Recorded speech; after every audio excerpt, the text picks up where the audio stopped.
আচ্ছা, as we were saying যে আমরা মিডিয়ামকে ডিফাইন করি হচ্ছে গিয়ে মিডিয়াম ওয়ানকে আমরা ডিফাইন করতেছি হচ্ছে গিয়ে মিউ দ্বারা, এবং আমরা মিডিয়াম টুটাকে ডিফাইন করতেছি হচ্ছে কি মিউ টু দ্বারা। তার মানে যখন আমরা ম্যাগনেটিক ফিল্ড এইচ বা বি এই দুইটা জিনিস নিয়ে আমরা যখন আলাপ করি তখন আমরা মিউ নিয়ে আলোচনা করতেছি, আর মিউ ওয়ান এবং মিউ টু মিউ এর ভ্যালুর উপর ডিপেন্ড করতেছে এইচ ফিল্ড। মানে ফিল্ড যখন তুমি চিন্তা করবা এইচ ম্যাগনেটিক ফিল্ড তখন মিউ হিসাব হবে, আর যখন আমরা ইলেকট্রিক ফিল্ড আমরা আগে হিসাব করছিলাম তখন আমরা এফসাইলন হিসাব করছিলাম। ডি ফিল্ড বা ই ফিল্ড যখন হিসাব করছিলাম তখন আমাদের এফসাইলন দ্বারা হচ্ছে কি আমরা বুঝেছিলাম কোনটা কোন মিডিয়াম আর কি। আচ্ছা, তো এই হচ্ছে কি তাহলে প্রথম কথা। দ্বিতীয় কথা হচ্ছে কি আমরা কি বার করার চেষ্টা করতেছি, বার করার চেষ্টা করতেছে এইচ ওয়ান এবং এইচ টু দুইটা ফিল্ড আছে। একটা মিডিয়াম এইচ ওয়ান থেকে এইচ টু তে গেলে বা এইচ টু থেকে এইচ ওয়ান মিডিয়ামে তুমি যখন যাবা তখন এই জিনিসটা কিভাবে করে পরিবর্তন হয়ে যায়, পরিবর্তন হয়ে যায় মানে হচ্ছে গিয়ে এইটা কি ম্যাগনিচিউডটা মানে লম্বাটা কি সমান থাকে নাকি এটা ছোট হয়ে যায় না বড় হয়ে যায়, এই জিনিসটা আমরা হচ্ছে গিয়ে বার করব। মানে ফিল্ডের স্ট্রেংথটা কি ছোট হয়ে যায়, দিকটা কি পরিবর্তন হয়ে যায়, এই জিনিসগুলো আমরা বার করব। তো এই কাজ আমরা অলরেডি করছি, কিন্তু ইকুয়েশন থেকে এই জিনিসটা হয়তো খুব অ্যাপারেন্ট নাও হইতে পারে তোমাদেরকে যে এটা কিভাবে করে অ্যাঙ্গেল বার করতেছে, কিংবা এটা কি ম্যাগনিটিউড এইচটা ছোট হয়ে গেছে না বড় হয়ে গেছে, এটা আমরা কিভাবে করে বার করতেছি, এই জিনিসটা হয়তো একেবারে দেখে নাও মনে হতে পারে। তো এই জিনিসটা আমরা আজকে একটা অঙ্ক করব, হোপফুলি অঙ্কটা করার পরে আমরা এই জিনিসটা আরো ক্লিয়ার হতে পারবো। সো আমরা যখন এরকম জিনিস করি, এই অঙ্কটা করার সময় আমরা গতবারেও এক্সপ্লেন করছিলাম, এইটাকে আমরা দুইটা ভাগে ভাগ করে নিই। সেটা হচ্ছে গিয়ে কি, আমরা এইচ ওয়ান ভেক্টরটাকে তার দুইটা কম্পোনেন্টে ভাগ করি, কিন্তু কম্পোনেন্টটা হচ্ছে গিয়ে একটা ট্যানজেনশিয়াল কম্পোনেন্ট বরাবর আর একটা হচ্ছে নর্মাল কম্পোনেন্ট বরাবর ভাগ করে নিই। So tangent with respect to hmm, tangent with respect to the interface. Interface মানে হচ্ছে মিডিয়াম ওয়ান এবং মিডিয়াম টু, এই দুইটার মাঝে যে ইন্টারফেস আছে, যে লাইনটা, এই যে ইন্টারফেস আছে, এই ইন্টারফেসের রেসপেক্টে হচ্ছে 90 ডিগ্রি, সেটা হচ্ছে কি আমাদের এইচ ওয়ান এন, এবং এই ইন্টারফেসের স্পর্শক সেটা হচ্ছে গিয়ে ট্যানজেন্ট, সেটাকে আমরা এইভাবে করে ভাগ করে নিই। এইভাবে করে আমরা দুইটা ভাগে ভাগ করি। তাহলে আমরা এইচ ওয়ান কে লিখতে পারি হচ্ছে গিয়ে আমরা H one tangent plus H one normal. Similar ওয়েতে এইচ টু টাকে আমরা লিখতে পারি হচ্ছে গিয়ে এইচ টু এর ট্যানজেন্ট প্লাস এইচ টু এর নর্মাল। এইভাবে করে এইচ টু টাকে আমরা দুইটা ভাগে ভাগ করতে পারি, এইচ ওয়ানটাকে আমরা দুইটা ভাগে ভাগ করতে পারি, নর্মাল এবং ট্যানজেনশিয়াল কম্পোনেন্ট। এটা ভাগ করার পরে প্রথমে আমরা যখন শুধুমাত্র ট্যানজেনশিয়াল কম্পোনেন্ট নিয়ে কথা বলবো, ট্যানজেনশিয়াল কম্পোনেন্ট নিয়ে কথা বলার সময় আমরা যে কাজটা করি সেটা হচ্ছে মিডিয়াম ওয়ান থেকে মিডিয়াম টু এর মাঝে আমরা একটা লুপ ধরে নিই। লুপটা আমরা এমন ভাবে ধরে নিই যে ট্যানজেনশিয়াল কম্পোনেন্টটা বড়, নর্মাল কম্পোনেন্টটা ছোট। তো এই জন্য আমাদের A B C D A এরকম যে আমরা একটা লুপ ধরে নিছি, এটা কিন্তু ইলেকট্রিক ফিল্ডের সময় দেখো যে যখন ট্যানজেন্ট বার করছিলাম তখন লুপ ধরছি, আর যখন নর্মাল বার করছিলাম তখন এরকম একটা বক্সের মতো ধরে নিয়েছিলাম। সো এটা কিন্তু সিমিলার জিনিস। তো তাহলে ট্যানজেনশিয়াল কম্পোনেন্ট বার করব যখন, তখন আমরা একটা লুপ ধরে নিলাম এ বি সি ডি, যেটা মিডিয়াম ওয়ানে অর্ধেক আছে, মিডিয়াম টু তে অর্ধেক আছে। এটার উইথ হচ্ছে কি ডেল্টা এইচ, মানে হাইট হচ্ছে ডেল্টা এইচ এবং উইথ হচ্ছে কি ডেল্টা ডাব্লিউ। তো এই লুপটার মধ্যে আমাদের দুইটা ফান্ডামেন্টাল পোস্টুলেট আমরা পড়ছিলাম। সেই দুইটা ফান্ডামেন্টাল পোস্টুলেটের একটা ফান্ডামেন্টাল পোস্টুলেটে আমরা এইচ ফিল্ডের কথা বলছিলাম, অ্যাম্পিয়ার সার্কুলার ল লাস্ট ক্লাসে পড়াইছিলাম। H dot DL is equal to মাঝে যে কারেন্ট যাচ্ছে এই দুইটা ইন্টারফেসের মাঝে যদি কোনো কারেন্ট থাকে সেই কারেন্টের সমান হবে। তাহলে H dot DL is equal two হচ্ছে কি আই আমি বলতে পারি। তাহলে এখানে এই যে কারেন্ট আছে যেটা, এই যে apply the equation to the closed path ABCDE of figure a wire surface current K exist. এখন আমি ধরে নিলাম এই দুইটা ইন্টারফেসের মাঝখানে এই যে এখানে যেটা দেখতেছো এগুলো হচ্ছে কি কারেন্ট, এটাকে আমরা বলতেছি হচ্ছে গিয়ে সারফেস কারেন্ট। কে দ্বারা কিন্তু সারফেস কারেন্ট বোঝানো হয়ে থাকে। সারফেস কারেন্ট, ভলিউম কারেন্ট এবং লাইন কারেন্ট তিনটা আলাদা জিনিসের কিন্তু কনসেপ্ট তোমাদেরকে বলা হয়েছিল। যদি এখনো পরিষ্কার না হয়ে থাকে তাহলে তিনটা জিনিস দেখে নিও। তোমাদের একটা কাগজ দেওয়া আছে কম্পারিজন নামে, ওখানে হচ্ছে কারেন্ট এবং চার্জ এই দুইটার মধ্যে একটা সম্পর্ক তৈরি করা হয়েছিল ছবি সহ। ওখান থেকে দেখে নিও যে সারফেস কারেন্টটা আসলে আমরা কাকে বলতেছি। So this is our K. So তাহলে এই কারেন্টটাকে আমরা বলতে পারি হচ্ছে গিয়ে সারফেস কারেন্ট ইনটু তোমার হচ্ছে গিয়ে সেই সারফেসটা। তাহলে ডেল্টা ডাব্লিউ দিয়ে তুমি যদি সারফেস কারেন্টটাকে গুণ করো তাহলে তুমি পাবা হচ্ছে গিয়ে আই। তাহলে এইটা গেল হচ্ছে যে এই যে এই আই এর হিসাবটা গেল আমরা এইখানে লিখলাম। আর তারপরে কি বলতেছে, তারপর বলতেছে এইটা ইকুয়াল টু হবে হচ্ছে কি এই লুপের সমান। তাহলে লুপে কি, লুপ হচ্ছে গিয়ে এইচ এর সাথে তোমার ডিস্টেন্সটাকে তোমাকে গুণ করতে হবে। সো এইচটা কি, সো এই বরাবর এবি বরাবর যে এইচ এর কম্পোনেন্টটা সেটা কি, সেটা হচ্ছে গিয়ে H1T। তাহলে এবি থেকে এ থেকে বি তে তুমি যখন যাবা তখন তুমি লিখবে হচ্ছে গিয়ে H1T ইন্টু এইটা চওড়ার ডিস্টেন্সটা কতটুকু, ডেল্টা ডাব্লিউ। তাহলে এইচ এর জায়গায় তুমি লিখলে হচ্ছে গিয়ে H1T আর ডিস্টেন্সের জায়গায় লিখলে হচ্ছে গিয়ে ডেল্টা ডাব্লিউ। তাহলে এইটা লিখলাম। তাহলে এইটুক হলো, এরপরে হচ্ছে কি আমরা এইটুক যাব। এইটুকের জায়গায় কি, উপরের নিচে যে জিনিসটা এটাকে আমরা বলি নর্মাল কম্পোনেন্ট মিডিয়াম ওয়ানে। তাহলে আমরা লিখবো হচ্ছে কি H1N। তাহলে আমরা এখানে লিখলাম H1N। ডিস্টেন্সটা কতটুকু, পুরোটা যদি ডেল্টা এইচ হয় এটা হবে হচ্ছে কি ডেল্টা এইচ ডিভাইডেড বাই 2। তারপরে কি হবে, তারপরে আমাদেরকে এইটুকু অংশ যেতে হবে, এটা মিডিয়াম 2 তে চলে গেছে, তার মানে এটা হচ্ছে কি H2n। তাহলে আমরা লিখলাম হচ্ছে H2n into delta H divided by 2। তারপরে আমরা হচ্ছে গিয়ে আমরা সিডি যে অংশটুকু আছে সেই অংশটুকুকে ধরবো। তাহলে সিডি অংশটুকের এইচটা কি, এটা হচ্ছে গিয়ে H2ST। তাহলে আমরা যেহেতু প্রথমবার এই দিকটাকে ধরছিলাম পজিটিভ, আমরা যখন লুপ ঘুরে এই দিক থেকে এদিকে আসলাম এটাকে আমাদের অবশ্যই কি ধরতে হবে, নেগেটিভ। তাহলে H2ST into delta W. Similar ওয়েতে এই যে H2SN delta H by 2, H1N delta H by 2 এরকম আসলো। তো তুমি এখানে দেখতে পারো যে তোমার আমরা 1 এর সাথে 2 এই যে এইগুলো চাইলে কাটা কেটে বাদ দিয়ে দিতে পারি, এই যে চারটে জিনিস আমরা কেটে বাদ দিয়ে দিতে পারি। অথবা তোমাদের বই যে কাজ করছে সেইভাবে তুমি একটা কাজ করতে পারো, সেটা হচ্ছে কি আমরা ধরার সময় বলে নিছিলাম এই দুইটার মাঝে যে ডেল্টা এইচটা এটা হচ্ছে কি খুবই ছোট, সেই হিসাবে তুমি বাদ দিয়ে দিতে পারো যে ডেল্টা এইচ এর যে কম্পোনেন্ট গুলো সেগুলো বাদ হয়ে যাবে। সুতরাং as delta H is tense to zero, delta H এর সাথে যা আছে সবগুলো জিরো হয়ে যাবে। সেটা হয়ে গেলে শুধুমাত্র আমাদের থেকে যাবে তাহলে 1t minus 2t is equal two হচ্ছে কি কে। তাহলে দুইটা হচ্ছে কি আমরা লিখতে পারি এই জিনিসটাকে, tangential component of H is discontinuous if a surface current K exist. যদি কে একটা কারেন্ট থাকে তাহলে আমরা এই দুইটাকে বলতে পারি হচ্ছে গিয়ে এইটা মাইনাস এটা ইজ ইকুয়াল টু মাঝের যে কারেন্ট সেটা কারেন্ট যদি থাকে কারেন্টের সমান হবে, আর যদি কারেন্ট না থাকে তাহলে এটা কোনো, এটা ইকুয়াল টু হবে হচ্ছে কি জিরো, কে এর জায়গায় জিরো হবে যদি কারেন্ট না থাকে। তাহলে এটা গেল হচ্ছে কি আমাদের ট্যানজেনশিয়াল কম্পোনেন্টের ক্ষেত্রে। তো নর্মাল কম্পোনেন্টের ক্ষেত্রে আমরা হচ্ছে কি অত ডিটেল আর দেখাবো না, সেটা হচ্ছে কি আবার হুবহু সেম। নর্মাল কম্পোনেন্ট আমরা যখন হিসাব করি তখন মিডিয়াম 1 থেকে মিডিয়াম 2 এর মধ্যে আমরা এরকম একটা জিনিস ধরে নিই যে তোমার এরকম একটা জিনিস, এটা একটা 2 ডাইমেনশনাল একটা জিনিস, এরকম একটা জিনিস ধরে নিই। কেন ধরে নিই এরকম একটা জিনিস, কারণ হচ্ছে কি এই সারফেসে কাট করে এরকম আমি একটা জিনিস ধরবো আর কি। তাহলে এইটার মধ্যে কাট করে কি, এটার মধ্যে কাট করে হচ্ছে কি নর্মাল কম্পোনেন্টটা, এই জন্য আমরা নর্মাল কম্পোনেন্টের সময় এরকম একটা জিনিস ধরে নিই যেটার হাইট হচ্ছে কি ডেল্টা এইচ, এবং এইটা হচ্ছে কি মিডিয়াম ওয়ানেও থাকে মিডিয়াম টু তেও থাকে, এবং এক এক সাইডে সারফেস এরিয়া হচ্ছে কি ডেল্টা এস। তাহলে তুমি যদি এই পুরো জিনিসটার মধ্যে তুমি যদি ইয়ে করো, তুমি পুরো জিনিসটার মধ্যে আমরা যদি একটা সূত্র খাটাই, আমাদের ফান্ডামেন্টাল পোস্টুলেট আমরা একটা ইউজ করছি, বাকি আছে আরেকটা। আরেকটা যে ফান্ডামেন্টাল পোস্টুলেট ওটাকে বলা হয় হচ্ছে কি Gauss's law for magnetic field. একটাকে বলা হয় অ্যাম্পিয়ার সার্কুলার ল, আর একটাকে বলা হয় Gauss's law for magnetic field.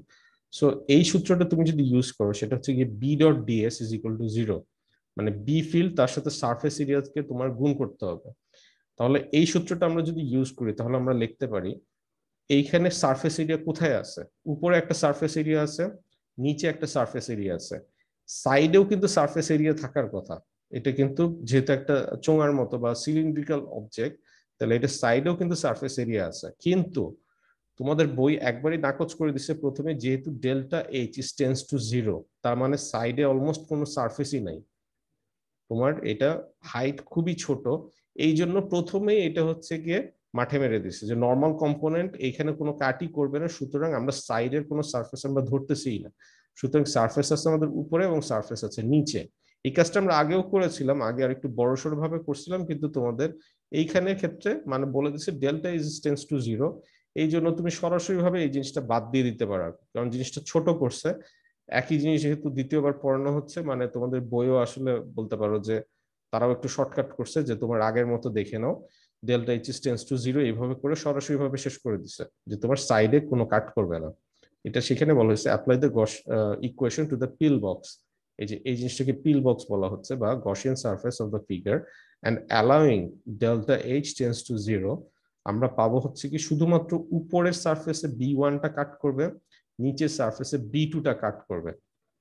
উপরেরটাকে আমরা যদি ধরি হচ্ছে তোমার এটা পজিটিভ যদি ধরি, এই পাশটা আমাকে নেগেটিভ ধরতে হবে। সুতরাং B1টা যদি পজিটিভ ধরো তাহলে B2টাকে তোমাকে নেগেটিভ ধরতে হবে। তাহলে B1n delta S minus B2n delta S is equal two হচ্ছে গিয়ে 0 হবে। তাহলে ডেল্টা এসটা তুমি যদি বাদ দিয়ে দাও তাহলে আমরা বলতে পারি হচ্ছে কি দুইটা নর্মাল কম্পোনেন্ট হচ্ছে কি সমান, বা normal component of B is continuous at the boundary. মানে যদি দুইটা সমান হয় তাহলে আমরা এটাকে বলতে পারি হচ্ছে কি কন্টিনিউয়াস। দুইটা কন্টিনিউয়াস হচ্ছে কি বাউন্ডারির ক্ষেত্রে এই দুইটা জিনিসের ভ্যালু হচ্ছে গিয়ে সমান হয়ে যাবে। তো কারোর কি কোনো বুঝতে সমস্যা আছে নাকি এই যে অংশে? স্যার এর আগের পার্টটা কারেন্ট ইনটু ডেল ডাব্লিউ ওইটা সমান হলো কেন সবটার? কোনটা এখানে? স্যার কে ইনটু ডেল ডাব্লিউ সবটার সমান হলো কেন? মানে বুঝলাম হ্যালো না। কে ইন্টু স্যার, ডেল্টা। ওই যে কারেন্ট ইনটু ডেল ডাব্লিউ দিলেন না, ওই যে হ্যাঁ হ্যাঁ হ্যাঁ। স্যার ওইটা স্যার সবটার সমান হলো কিভাবে স্যার? মানে H1T dot del W plus H1N, মানে দুইটা পার্ট সমান, left hand side and right hand সাইডে। মানে তুমি কি এই ইকুয়েশনটা কোত্থেকে আসছে বুঝতে পারছো? এই যে এই ইকুয়েশনটা, জি স্যার, এটা ওইটা সমান হলো কেন, লেফট হ্যান্ড সাইড আর রাইট হ্যান্ড সাইডটা, ওইটা শুধু বুঝতে চাচ্ছি। এই যে এইটা তো অ্যাম্পিয়ার সার্কুলার ল। অ্যাম্পিয়ার সার্কুলার ল বলে H dot DL is equal two হচ্ছে গিয়ে কারেন্ট। তাহলে এইচ ডট ডিএলটা কোনটা? এইচ ডট ডিএল একটা ক্লোজ লুপের মধ্যে তোমাকে ফেলতে হচ্ছে। সো এইচ ডট ডিএল আমরা যখন হিসাব করতেছি তার মানে হচ্ছে কি তোমার এই A B C D A এই লুপের মধ্যে আমাকে এইচ ডট ডিএলটা হিসাব করতে হচ্ছে। এইটা সমান হবে কিসের? এই লুপের মধ্যে যদি কোনো কারেন্ট থাকে তার সমান হবে। তাহলে ভিতরের লুপের মধ্যে আমি ধরে নিচ্ছি কারেন্ট আছে হচ্ছে গিয়ে কি, কে পরিমাণ কারেন্ট আছে, যে কে পরিমাণ কারেন্ট আছে, কেটা হচ্ছে সারফেস কারেন্ট। সারফেস কারেন্ট এখানে ক্রস দিয়ে বোঝানো হচ্ছে যে তোমার আমাদের এই যে তোমরা যে স্ক্রিনে তাকায় আসো স্ক্রিন থেকে ভিতরের দিকে ঢুকে গেছে আর কি। এইটা বোঝানো হচ্ছে যে অ্যারো সিম্বল দিয়ে বোঝানো হচ্ছে কারেন্টটা ওই দিক বরাবর আছে। তাহলে এর জন্য এর চারপাশেই কারেন্টটা আছে। তো এইচ ডট ডিএল, এই যে এইচ ডট ডিএল তাহলে লুপের জন্য প্রত্যেকটা অংশে, লুপে চারটা পার্ট আছে, AB BC CD AD, এই চারটা পার্টের জন্য আমরা এই ইকুয়েশনটা যে লিখছি এটা বুঝছো নাকি? জি স্যার, ওইটা বুঝছি স্যার। ওই যে কারেন্টের সাথে ডেল ডাব্লিউটা গুণ দেওয়া হয়েছে কেন, শুধু ডেল ওইটা স্যার? ডাব্লিউ কেন গুণ করছো? কারেন্ট কাকে বলে? কারেন্ট হচ্ছে সারফেস কারেন্টের সাথে। এটা কে, কে মানে কি, কে হচ্ছে কি সারফেস কারেন্ট। সারফেস কারেন্টের সাথে তুমি যদি ডেল্টা ডাব্লিউ গুণ না করো তাহলে তো তুমি কারেন্ট পাবে না টোটাল। মানে অ্যাম্পিয়ার পার মিটার স্কোয়ারের সাথে তুমি যদি মিটার স্কোয়ার গুণ না করো তাহলে তো তুমি অ্যাম্পিয়ার পাচ্ছ না। মানে এটা তোমার কারেন্ট ডেনসিটি যেরকম আছে সেটা হচ্ছে কি কেটা তুমি বলতে পারো অনেকটা সেরকম জিনিস। কারেন্ট তোমার তিন ধরনের আছে, তোমার আমি সমস্যাটা বলি। কে এর সাথে ডেল্টা ডাব্লিউ কেন গুণ হয়েছে তুমি যদি এক্স্যাক্টলি এই কোশ্চেনটা জানতে চাও, এইটা ইকুয়াল, এটা বলতেছে অ্যাম্পিয়ার সার্কুলার ল, কিন্তু ডেল্টা ডাব্লিউ কেন গুণ হয়েছে সেটা যদি তুমি জানতে চাও, এটা প্রশ্ন হচ্ছে গিয়ে তুমি যে কে এইগুলোর পার্থক্য বুঝো না, জে কে এবং আই, এই তিনটা জিনিসের এই কথাটি কিন্তু আমি একটু আগে বলছিলাম যে current density, line current, surface current, আর এটা হচ্ছে কি ভলিউম কারেন্ট। তিনটা তিনটা ডিফারেন্ট কনসেপ্ট। এই তিনটা জিনিস হচ্ছে কি তোমাদের, আমি একটা কাগজ এই জন্য আলাদা করে দিছিলাম, তোমরা হ্যান্ড আউটস এ তুমি যাবা, আজকে হ্যান্ড আউটস এর মধ্যে যে দেখবা একটা জায়গায় আমি পোলারাইজেশন এবং ম্যাগনেটাইজেশনের কম্পেয়ার করছি। আচ্ছা আমি এটা দেখাই দিচ্ছি আর কি, ওইটা আর একবার দেখে নিও আর কি। আচ্ছা আর কারো কোনো প্রশ্ন? আচ্ছা, তো এই অঙ্কের মধ্যে কি আছে? অঙ্কের মধ্যে আছে হচ্ছে কি, এটা হচ্ছে 5-14 অনুশীলনের একটা অঙ্ক। Consider a plane boundary y is equal to 0, মানে y is equal to 0 এরকম একটা প্লেন বাউন্ডারিতে কি বলা হচ্ছে, এইটার মিডিয়াম ওয়ান, এটা হচ্ছে মিডিয়াম ওয়ান, মিডিয়াম ওয়ান আর এটা হচ্ছে কি মিডিয়াম টু। মিডিয়াম ওয়ানটা হচ্ছে কি বাতাস, এই বাতাস বলা মিডিয়ামের মধ্যে এইটা মিউ এর ভ্যালু বলে দিচ্ছে হচ্ছে কি ওয়ান। আর মিডিয়াম টু এটা হচ্ছে কি বলতেছে এটা হচ্ছে একটা আয়রন, এইটার মিডিয়ামের এপসাইলনের ভ্যালু হচ্ছে কি 5000। তাহলে mu one is equal two one এবং মিউ টু হচ্ছে কি 5000। যদি এরকম হয়ে থাকে তাহলে তোমাকে কি করতে বলা হয়েছে, assume B one is equal to 2, X এর দিকে আছে 2 এবং ওয়াই এর দিকে আছে হচ্ছে গিয়ে -10, বা 10 হচ্ছে গিয়ে তোমার এখান থেকে এইটুকের ডিস্টেন্স। যদি এরকম হয়ে থাকে তাহলে আমরা এখানে আসলে কি চাইছে আমার জন্য ইম্পর্টেন্ট না, আমরা সবকিছু বার করব। এখানে বলছে B2টা এই ইন্টারফেসের সাথে এই যে এই অ্যাঙ্গেলটা চাইছে তারা, কিন্তু আমরা এখানে সবকিছু বার করব। সবকিছু মানে কি একটু পরে বুঝতে পারবো। তাহলে B2 makes surface to the normal of the interface, মানে এই ইন্টারফেসের নর্মালের সাথে কি অ্যাঙ্গেল বাই করে সেগুলো বাই করতে বলছে, আমরা সবকিছু বার করবো এখানে। তো অঙ্কটা একটু কাস্টমাইজ বলতে পারো। তাহলে আমরা অঙ্কটা শুরু করি। তো আমরা এইমাত্র দেখে আসলাম, এই যে এইমাত্র দেখলাম যে নর্মাল কম্পোনেন্ট হচ্ছে কি দুইটা সমান, তাহলে আমরা বলতে পারি নর্মাল কম্পোনেন্টটা হচ্ছে কি সমান। কিন্তু সেটা বলার আগে আমরা আগে একটু দেখি যে B1 = 2 এবং -10ay বলতে কি বোঝানো হচ্ছে। বোঝানো হচ্ছে এই B1 এর ট্যানজেনশিয়াল কম্পোনেন্টটা হচ্ছে গিয়ে তোমার এই যে ওয়াই এর সাইডে হচ্ছে 10 আছে, তাহলে ওয়াই অ্যাক্সিস কোনটা? উপরে হচ্ছে কি আমরা বলি ওয়াই অ্যাক্সিস, এবং এই সাইডটা আমরা ধরতেছি হচ্ছে এক্স অ্যাক্সিস। তাহলে এখান থেকে এইটুক এটা বলতেছে কি, এটা হচ্ছে গিয়ে তোমার কত ইউনিট আছে, এটা আছে হচ্ছে গিয়ে 10। আর এখান থেকে এটা হচ্ছে গিয়ে 2 মিলি টেসলা। তাহলে B1 হচ্ছে গিয়ে এইটা এবং এই দুইটার যোগফল। তাহলে এইটা যদি 10 হয়, আমরা এইমাত্র সূত্র দেখলাম নর্মাল কম্পোনেন্ট হচ্ছে কি দুইটা সমান, তাহলে B1n B1n ইকুয়াল টু হচ্ছে কি -10, এখানে অঙ্কে বলে দেওয়া আছে। সুতরাং তাহলে B2n কি হবে, সেটাও হবে হচ্ছে গিয়ে -10। তাহলে আমরা এটা লিখতে পারি সরাসরি ভাবে আমরা সূত্র থেকে B2n ইজ ইকুয়াল টু -10। আবার আমরা এইমাত্র দেখে আসলাম H1T, tangential component of H1 is equal to tangential component of H2। তো H এর সাথে B এর সম্পর্ক আমরা যদি জানি, B equal to mu H, তাইলে আমরা এখানে লিখতে পারি হচ্ছে গিয়ে যে H1 যেহেতু সমান, তাহলে H1 এর জায়গায় আমরা লিখতে পারি B1 tangential divided by mu1 is equal to B twice tangential divided by mu2। এটা কি বুঝতে পারছো? আমরা কিন্তু প্রমাণ এইমাত্র দেখে আসলাম। স্যার কে H1, ইকুয়াল টু কি 0 এখানে? হ্যাঁ এখানে K is equal to 0, কারণ এখানে কোনো কারেন্টের কথা বলে নাই। তোমরা যদি প্রশ্নটা খেয়াল করে দেখো, এখানে কিন্তু কোনো সারফেস কারেন্টের কথা বলেই নাই।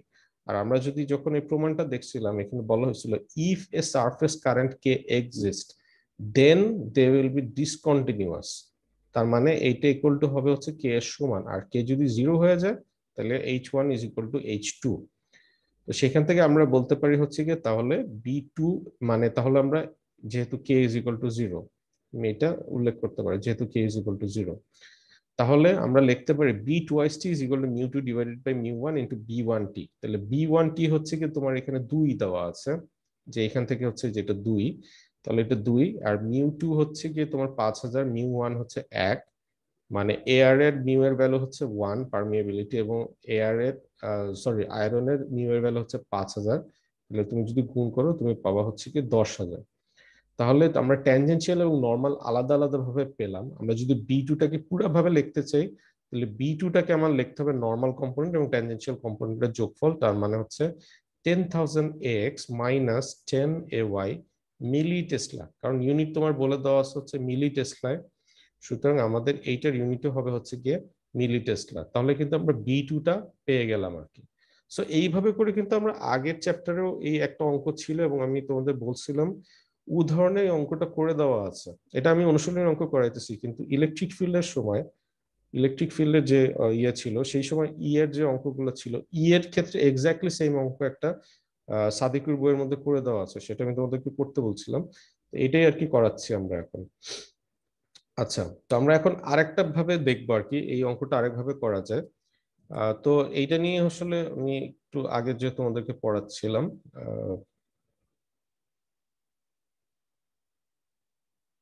আচ্ছা রাবার ইয়ে করতেছিলাম। আচ্ছা যাই হোক, তো এইখানে আমরা যেটা বলতে চাচ্ছিলাম যে তোমার এইটা আর আমরা এখন আরো কিছু জিনিসপত্র বার করব। কি কি জিনিস বার করব সেটা হচ্ছে কি, আমরা B2টা পেয়ে গেলাম, B1টা পেয়ে গেলাম, এখন আমরা মাঝের যে অ্যাঙ্গেল গুলো আছে অ্যাঙ্গেল গুলো বার করবো, যে θ1টা কি, θ2টা কি, ইন্টারফেসের সাথে কি করছে ইত্যাদি, এগুলো সব আমরা বার করব। তো সেটা বার করার জন্য আসলে অনেকগুলো মেথড আছে, আমরা এখানে আরেকটু এক্সপ্যান্ড করব, এটা খুব ইজি। সেটা হচ্ছে গিয়ে আমরা বলতে পারি হচ্ছে গিয়ে, আমি এটা একটু ক্লিয়ার করে নিই।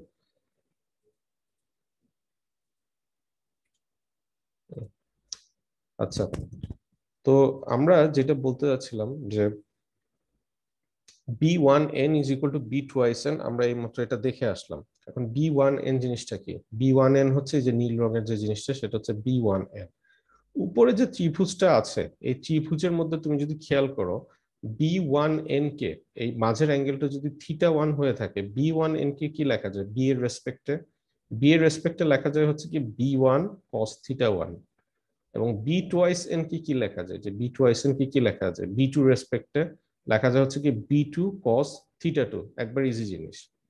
আবার আমরা এইমাত্র যেটা দেখলাম যে ট্যানজেনশিয়াল কম্পোনেন্ট দুটো সমান, সেখান থেকে আমরা লিখছি হচ্ছে যে B1 tangential divided by μ1 equal to B twice tangential divided by μ2। তাহলে B1 ট্যানজেনশিয়াল কে তুমি যদি B এর রেসপেক্টে, মানে এই যে এই ট্যানজেনশিয়াল কম্পোনেন্টটাকে B1 এর রেসপেক্টে তুমি যদি লেখো, এই পার্টটুকে আমরা কি লিখতে পারি? এটা আমরা লিখতে পারি হচ্ছে কি সাইন কম্পোনেন্ট। তাহলে B1 টিকে আমরা লিখতে পারি B1 sin θ, এবং B twice টিকে লিখতে পারি আমরা হচ্ছে কি B2 sin θ2। তাহলে 2 নাম্বার ইকুয়েশন এবং 1 নাম্বার ইকুয়েশন তুমি যদি ভাগ করো সাইন ডিভাইডেড বাই কস, তুমি এখানে তাহলে পেতে পারো tan θ1 divided by tan θ2 is equal to μ1 divided by μ2। তাহলে আমরা এই যে সূত্রটা ডিরাইভ করলাম, এই সূত্রটা দিয়ে তুমি হচ্ছে কি যদি θ1 জানা থাকে θ2 বাই করতে পারবা, অথবা অন্যভাবে বার করা যায় আর কি। তো আমরা হচ্ছে এই সূত্রটা ইউজ করব, তুমি অন্যভাবেও চাইলে করতে পারো, যেহেতু তোমরা ট্যানজেনশিয়াল নরমাল অলরেডি জানো, তোমরা কিন্তু চাইলেই মাঝের অ্যাঙ্গেলটা বাই করতে পারো আর কি। সো মানে এই সূত্র দিয়েও করা যায়, অন্যভাবেও করা যায়। তো আমরা এই সূত্রটা ইউজ করব, নট নেসেসারিলি এটা ইউজ করতে হবে, জাস্ট এখানে একটা অ্যাডিশনাল স্টেপ দেখানো হয়েছে যে তোমরা চাইলে এইভাবেও করতে পারো আর কি। তো যেটা এখানে তোমার এই সূত্র ইউজ না করে যেটা একটা ক্ষেত্রে দেখানো হয়েছে, যেমন ধরো নিচের যে ট্রায়াঙ্গেলটা আছে, মিডিয়াম টুতে যে ট্রায়াঙ্গেলটা আছে, সেই ট্রায়াঙ্গেল আমি বলতে পারি এই যে এই অ্যাঙ্গেলে ট্যান হচ্ছে গিয়ে কি ট্যানজেনশিয়াল ডিভাইডেড বাই নর্মাল, এই দুইটার ভাগ। তো ট্যানজেনশিয়াল কিন্তু আমি অলরেডি বার করলাম মিডিয়াম টুতে, সেটা হচ্ছে 10,000, এবং নর্মাল বার করলাম হচ্ছে কি 10। তাহলে এই দুইটা যদি তুমি ভাগ করো, তাহলে তুমি পাবা হচ্ছে 89.94। তাহলে এই অ্যাঙ্গেলটা হচ্ছে যদি 89.94 হয়, তাহলে এই মাঝের যে অ্যাঙ্গেলটা ইন্টারফেসের সাথে অ্যাঙ্গেলটা তাহলে কি হবে? ইন্টারফেস হচ্ছে কি যে এই লাইনটা হচ্ছে আমাদের ইন্টারফেস, তাহলে ইন্টারফেসের সাথে যে অ্যাঙ্গেলটা তাহলে কি হবে? 90 ডিগ্রি থেকে তুমি যদি এটা বিয়োগ করো, তাহলে তুমি পাবা এই অ্যাঙ্গেলটা কি 0.057, মানে হচ্ছে 1 ডিগ্রির থেকেও ছোট। মানে একবারে হচ্ছে এটার সারফেস ঘেঁষে, একবারে এটার সারফেস ঘেঁষে যাবে আর কি। আচ্ছা, এটা কিন্তু আয়রন, এই সেটটা হচ্ছে আয়রন বা লোহা, যেটার ইয়ের ভ্যালু হচ্ছে কি 5,000। তো আমি এখন θ1ও বার করতে যাচ্ছি। θ1 তুমি এখানে ট্যান হিসাব করে করতে পারতা, মিডিয়াম ওয়ানের ট্যান হিসাব করে, অথবা তুমি এই সূত্রটা ইউজ করেও করতে পারো। তো আমরা এই সূত্রটা ইউজ করে করব।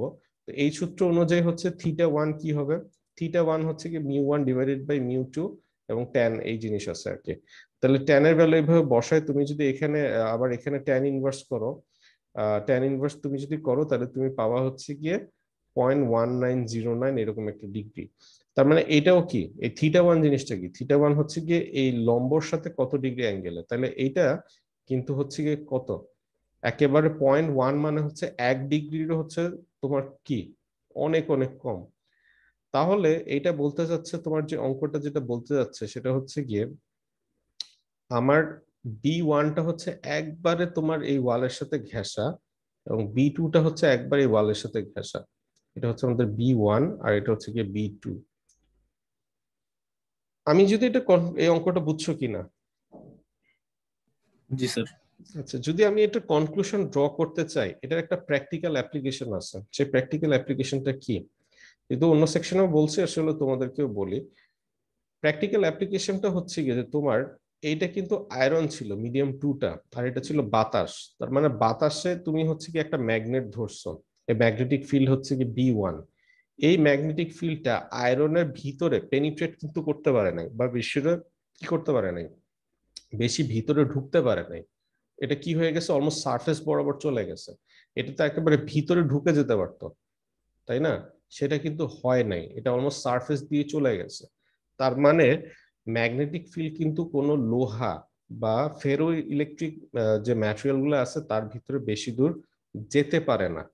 সুতরাং তুমি যদি ম্যাগনেটিক ফিল্ডকে আটকায় দিতে চাও, তুমি হচ্ছে গিয়ে লোহা বা যেই ধরনের জিনিসের মধ্যে ফ্রি ইলেকট্রন বেশি আছে, বা ফেরো ইলেকট্রিক ম্যাটেরিয়াল, বা অন্যভাবে যদি বলি যেই ম্যাটেরিয়ালের মিউ এর ভ্যালু বেশি, একবার আমি যদি বলি মিউ এর ভ্যালু যার মধ্যে বেশি, এরকম একটা ম্যাটেরিয়াল দিয়ে তুমি যদি সেটাকে কাভার করে দাও, তার মধ্যে দিয়ে তুমি ম্যাগনেটিক ফিল্ড ঢুকতে পারবে না।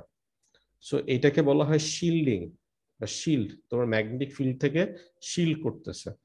সো এটারই একটা অ্যাপ্লিকেশন আমি যদি তোমাদেরকে দেখাই, এটা তোমাদের বইয়ের মধ্যে আছে, বইয়ের থেকে দেখাই।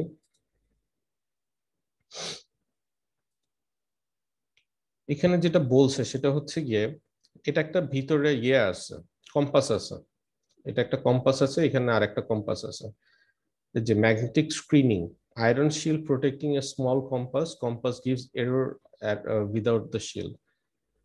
আগেকার যুগে আমরা জানি যে অনেক আগে যখন তোমার ইয়ে ছিল, মানে তুমি জাহাজে করে এক জায়গা থেকে অন্য জায়গায় যখন যেতা, তখন কিন্তু তারা কম্পাস দিয়ে মেইনলি নেভিগেশন করতো, কম্পাস এবং হচ্ছে গিয়ে কি আকাশের তারা, এটার উপর বেস করে নেভিগেশনটা করতো আর কি।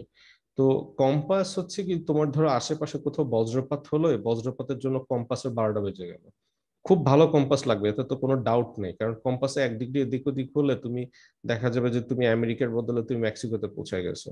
তো এরকম হতে পারতো। তো এইখানে এই জন্য আমরা কি খুব ভালো কম্পাস একটু দরকার হয়। তো কম্পাসের সমস্যাটা হচ্ছে কি, কম্পাসের আশেপাশে যদি তোমার ধরো একটা ম্যাগনেটিক ফিল্ড থাকে, যেমন এখানে কম্পাস আছে, কম্পাসের পাশে একটা ম্যাগনেট আছে। সো কম্পাস কি করবে, কম্পাস কিন্তু এই ম্যাগনেটের সাথে সোজাভাবে অ্যালাইন হয়ে, কম্পাসের ম্যাগনেটিক ফিল্ডটা এই বরাবর, আমাদের কম্পাসের নিডলটাও হচ্ছে এই বরাবর শো করবে।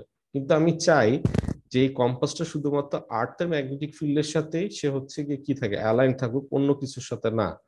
তাইলে আশেপাশের এক্সটার্নাল ম্যাগনেটিক ফিল্ড থেকে তুমি যদি এটাকে বাঁচাতে চাও, তুমি এটাকে একটা আয়রন শিল্ডের মধ্যে তুমি যদি রাখো, তাহলে এক্সটার্নাল ম্যাগনেটিক ফিল্ড, তার মানে এই যে ফিল্ডটা আছে, যেহেতু আমি এইমাত্র অঙ্কতে দেখালাম, এই ফিল্ডটা কিন্তু আয়রনের ভিতরে বেশি ঢুকতে পারে না। যে দেখো সোজা ঢুকছে বা কাত হয়ে গেছে পুরো ফিল্ড গুলা, যে ভিতরে যে তোমার ফিল্ড লাইন গুলো দেখাচ্ছে, যে দেখো কাত হয়ে গেছে ফিল্ড লাইন গুলো, এটা কিন্তু ভিতর ঢুকতে পারে নাই।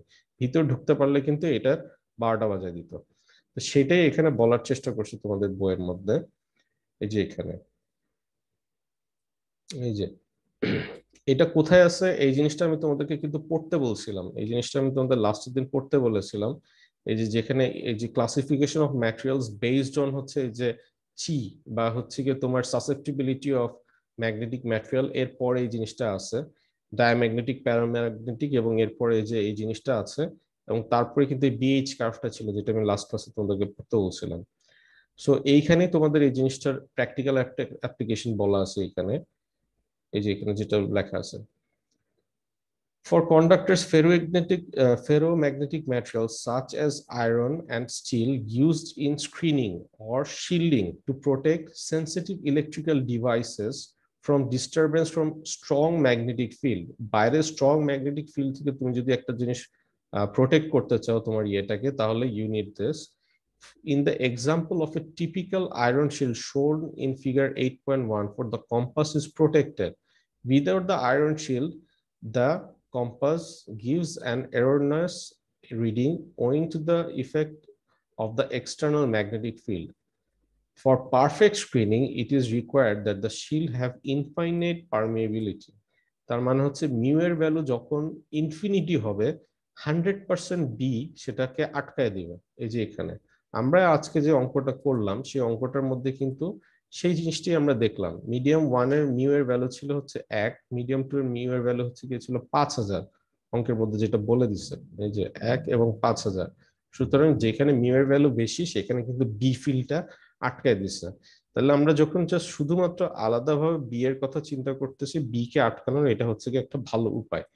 এইটারই আরেকটা অ্যাডভান্স স্টেপ হচ্ছে কি, আমরা দেখতে পারি যখন তুমি লিফটের ভিতর ঢুকো, যদিও লিফটের মধ্যে একটু ঘটনাটা কমপ্লেক্স, কিংবা মাইক্রো ওভেনের মধ্যে এই কাজটা হয়, সেটা হচ্ছে গিয়ে তুমি লিফটের মধ্যে কিন্তু অনেক সময় দেখবা তোমাদের মোবাইল ফোন সিগন্যাল পায় না। এটার মেইন কারণ হচ্ছে গিয়ে তোমাদের যে লিফটটা আছে, লিফটের চারপাশটা হচ্ছে কি অনেক সময় একটা টিনের প্রলেপ বা মেটালের প্রলেপ দিয়ে, মানে একটা ঢাকা থাকে, আয়রনের একটা লেয়ার দিয়ে তোমার মানে ওয়াল গুলা বানানো হয়।